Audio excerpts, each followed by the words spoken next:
हमने अपने पापों के जो सोर्स हैं उनको खत्म करना है और जो पुण्य के सोर्स हैं उनको बढ़ाना है, तभी हम सुखी हों। जिस व्यक्ति के ऊपर आपदाएं आती हैं वो स्वयं स्वीकार करता है और कहता है कि मेरा राम रूठ गया, मेरा भगवान रुष्ट हो गया, आज मेरे ऊपर दुख पर दुख आ रहे हैं। और जिसके घर सुख होता है उसको अन्य आम व्यक्ति ही कहते हैं इसका राम राज्य है भाई, इसका भगवान प्रसन्न है इसके ऊपर। तो पुण्यात्माओं, पुण्यों से सुख होता है, पाप कर्मों से दुख होता है। जिनके पुण्य समाप्त हो गए तो उनका राम रूठ गया, उनका भगवान रुष्ट हो गया उन पर। पुण्यात्माओं, पुण्य से सुख होता है और पाप से दुख होता है। हम परमात्मा की साधना किस उद्देश्य से करते हैं? प्रथम उद्देश्य ये होता है कि हमारा यहाँ से जन्म और मृत्यु का ये रोग कटे। जब तक हमें ये मालूम नहीं था कि जन्म और मृत्यु समाप्त भी हो सकती है, तब तक हमारा उद्देश्य था कि हम स्वर्ग चले जाएं। दूसरा उद्देश्य ये था कि हे भगवान हमारा परिवार सुखी रहे। अब सिकंदर लोदी ने सोचा भी तो बिल्कुल सिरफिरा आदमी है, मेरे सामने ऐसे बोल रहा है। तो कहा कि इस गाय का जीवित कर दे, नहीं तेरे टुकड़े कर दूंगा। परमात्मा बोले कि केवल यही पहचान संत की नहीं होती है गाय देने मात्र से। परमात्मा खड़े हुए, एक थपकी गाय का लाई, एक उस बच्चे के, दोनों माँ बेटा जीवित कर दिए और दूध की डेग ठोक दी उनके सामने। बोलो सतगुरुदेव की जय। और क्या कहा, ये गाय अपनी अम्मा है, इस पर, ये गाय तुम्हारी अम्मा है, इस पर छुरी मत बा, गरीबदास की दूध ने ये सब खा।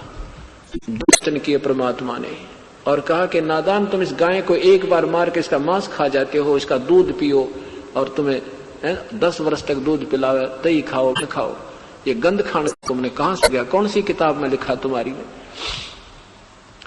तो अब कौन बोल रहा है उसके सामने? सबकी पिंडी कांपे। और परमात्मा ने अपना तेजो में शरीर दिखाया और इतना विस्तारित शरीर आसमान से अड़ा और जैसे ऊपर छू रहा हो और उसमें से ऐसे किरण निकल रही है। सिकंदर लोदी मुकुट समेत चरणों में गिर गया और कहा, मुझे बख्श दो अल्लाह की जात, मेरे से गलती होगी, माफ करो मुझे। परमात्मा को पालकिया में बैठा के उनकी झोपड़ी तक भिजवाया। सिकंदर लोदी ने अपना पीछा छुटवाया। कुछ दिनों के उपरांत क्या होता है,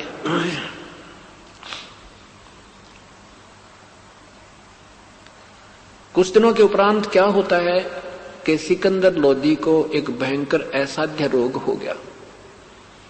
एक जलन का रोग इतना भयंकर हो गया कि वो चिल्ला रहा है, हाहाकार मचा रहा है, दिन रात तड़प रहा है, क्योंकि दुष्कर्मों के कारण जीव को दुख होता है। उसने अपने सारे जंतर मंतर करवा लिए, शेख तकी ने भी सब जंतर मंतर कर लिए और साथ में हिंदू या मुसलमानों के जहां भी कोई संत महापुरुष थे उनसे भी अपने दुख निवारण की याचना कर ली। वैद्य एक से एक बढ़िया सरोपरी वैद्य बुला लिए, उनको मुंह मांगा, इनाम बोल दिया, मुझे स्वस्थ कर दो। मरता क्या नहीं करता, पर सब निष्काम हुए, सब निष्फल रहे। ऐसे राजा भुगत रहा है। एक व्यक्ति किसी ने संकेत कर दिया कि एक संत है बनारस में और उसकी कृपा हो जाए तो आपका रोग मुक्त हो सकता है। अब वहां राजा कहते मरता क्या नहीं करता, बनारस में वो सिकंदर लोदी फिर पहुंच गया। सैनिक साथ में बॉडीगार्ड हाथी पर बैठकर पहुंच